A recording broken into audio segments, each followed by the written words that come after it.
గం గణపతే నమః. ఓం ఐం హ్రీం శ్రీం శ్రీమాత్రే నమః. నేను మీ గుణబ్రహ్మ సరస్వతి. త్రిశక్తి భక్తి యూట్యూబ్ ఛానల్కి స్వాగతం. ఈ వీడియో ద్వారా చాలా మందికి అవసరమైందండి ఇది. అందరూ కూడాను ఒక కన్ఫ్యూజన్లో ఉంటారు, ఈ విషయంలో తికమకగా ఉంటారు.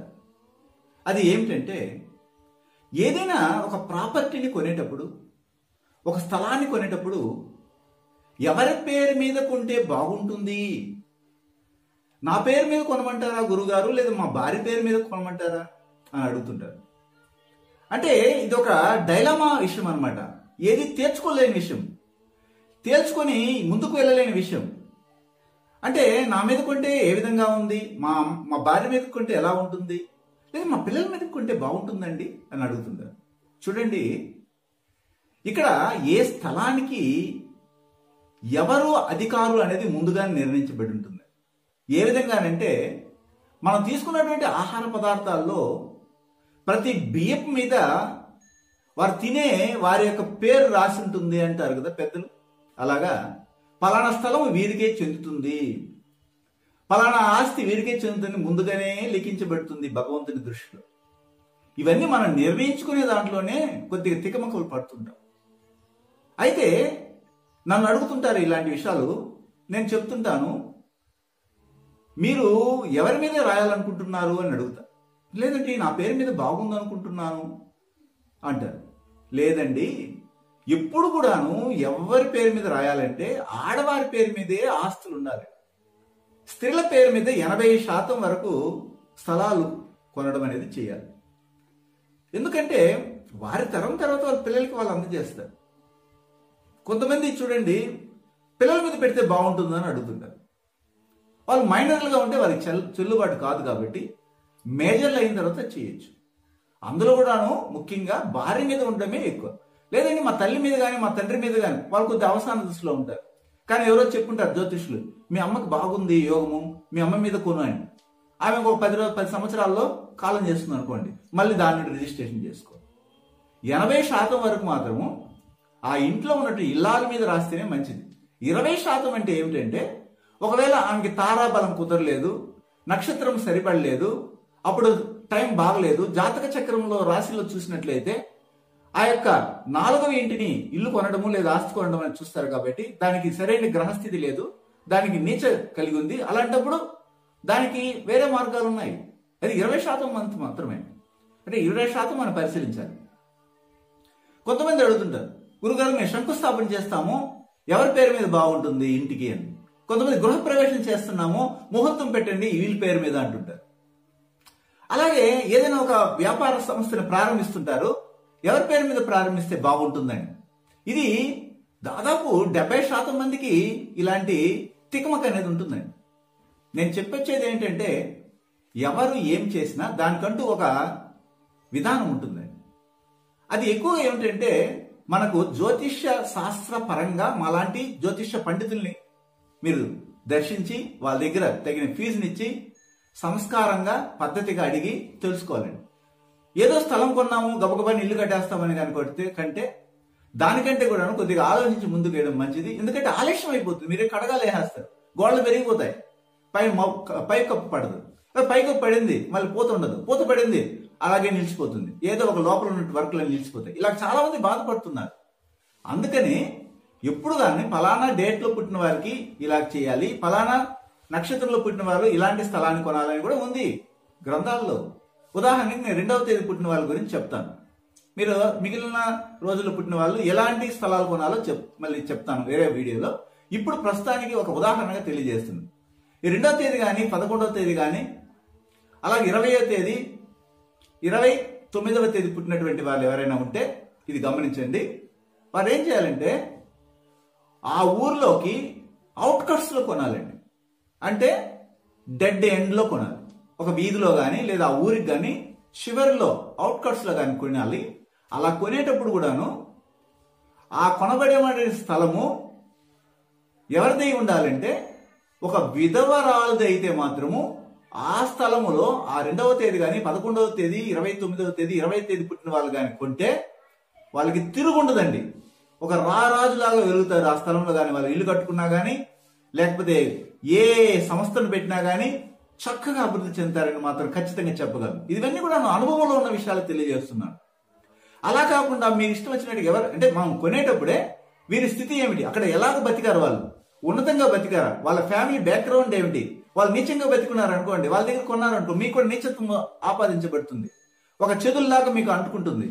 ఆ ఇంట్లో బతికినప్పుడు వారు కొద్దిగా బాగా బతికుంటారు అనుకోండి, మొదటి దశలోనే బాగా బతికుంటారు, చివరి దశలో వాళ్ళు బాగా బతకలేదు కాబట్టి కదా మీరు కొంటున్నారు. మొదటి దశలో వాళ్ళ యొక్క తరం వెనకాల ఎలా బతికారు, జమీందారులుగా ఉన్నారా, లేదా గొప్పగా బతికారా, పదవుల్లో ఉన్నారా, ఆరోగ్యాలతో ఉన్నారా, లేదా రోగంతో ఉన్నారా, లేదా ఆత్మహత్య చేసుకుని చచ్చిపోయారా, లేదా బాగా జీవనాన్ని గడిపారా, బాగా నీతివంతంగా బతికారా, ధర్మపరంగా బతికారా, ఇవన్నిటి కూడా అంచనాలు వేసి ఆ స్థలాన్ని కానీ లేదా ఆ ఇంటిని కానీ మనం కొనగలిగితే ఆ ఇంట్లోకి వెళ్ళేటప్పుడు మనం చేసే సంస్కారాలు, పూజలు, హోమాలు చేస్తుంటాం, ఇదేం తప్పదు. అలా చేసినప్పటికీ కూడా పోనటువంటి కొన్ని దుష్టశక్తులు ఉంటాయి. వారిని వెంటాడి చివరి దశలో వాళ్ళు ఎంతో ఉన్నత స్థితిలో ఉండి చివరికి అడుక్కునే స్థితికి వచ్చి ఇంక అమ్మేసి వెళ్ళిపోతారు. దాన్ని మనం తక్కువ రేటుకి వచ్చిందని మనం కొనేస్తాం.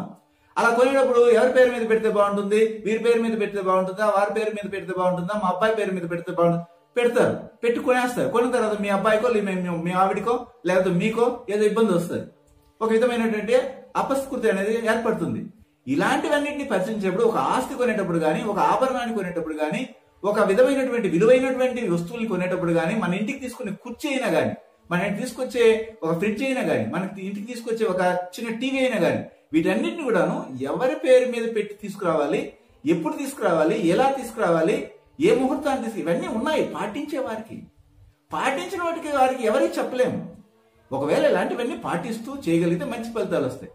కొంతమంది ఇబ్బంది పడిపోతారు. ఎలాగంటే కొనేసాం కానీ ఆడ పడింది, అది కూడా అమ్మేసేటట్టుగా ఉంది పరిస్థితి అంటారు. మీరు గమనించండి, మీ ఒకవేళ స్థలం కొన్నారు, మీ పేరు మీద కొన్నారు అనుకోండి, ఆ పేరు మీద కొన్న స్థలాన్ని వెంటనే దాంట్లో శంకుస్థాపన చేసి చకచకనేసి మళ్ళీ బిల్డింగ్లు వేసారనుకో, మీ పేరు మీద కొనింది మీకు మంచిది. ఒకవేళ ఒకసారి కొన్నారు, ఎవరైనా మీ ఆడవారి మీద పెట్టారు, లేదా మీ పిల్లోడి మీద పెట్టారు, ఆ ఇల్లు కొన్న తర్వాత లేదా స్థలం కొన్న తర్వాత ఇల్లు కట్ట మొదలు పెట్టిన తర్వాత అన్ని ఆటంకాలు వచ్చి నిలిచిపోయినాయి అనుకోండి, అంటే పనికి రాదని అర్థం. అంటే మీరేంటి, చేతులు కాలిన తర్వాత ఆకు పట్టుకుంటున్నారు. అలా కాకుండా మాలాంటి జ్యోతిష్యుల్ని, పరిజ్ఞానం కలిగినటువంటి పండితుల్ని ఆశ్రయించి ఏది చేస్తే ఉత్తమ ఫలితాలు కలుగుతాయని తెలుసుకొని చేస్తే మంచిది. అందుకని ఒకవేళ మీరు ఒక చోట కొని ఉంటారు, చకచకచకని అన్ని పనులు అయిపోయినాయి, మళ్ళీ మీరే కొనొచ్చు, తప్పులేదు. లేదా మీ ఆవిడ మీద మీరు కొన్నారు, ఆమె కొన్న తర్వాత మీకు కలిసి వచ్చింది, తర్వాత కారు కొన్నారు, ఇంకొక బంగ్లా కొన్నారు, ఇంకొక స్థలం కొన్నారు, ఇంకొక ఆభరణం కొన్నారు, బాగా కలిసి వస్తుంది, ఇంకొక తిరుగు చూసుకోవాల్సిన అవసరం లేదు, ఆమె మీదనే ఆస్తులన్నీ పెట్టండి. అంటే ఇవన్నీ కూడాను మనకు భగవంతుడు ఏదో ఒక రూపంలో, శకున రూపంలో తెలియజేస్తుంటాడు. ఒకవేళ శకునము బాగలేనప్పుడు మాత్రమే మీరు తప్పనిసరిగా కొన్ని పాటించాలి. ఒక శకునం కూడా బాగుంది, బాగా కలిసి వస్తుంది. ఇప్పుడు ఈ వ్యాపారం చేస్తుంటారు, ఒకరు వ్యాపారంలో బాగా అంచెలంచెలుగా ఎదుగుతుంటారు, 1000 రూపాయలు సంపాదించి లక్షలు సంపాదించేస్తున్నాడు, లక్షలు సంపాదించి కోట్లు సంపాదించారంటారు.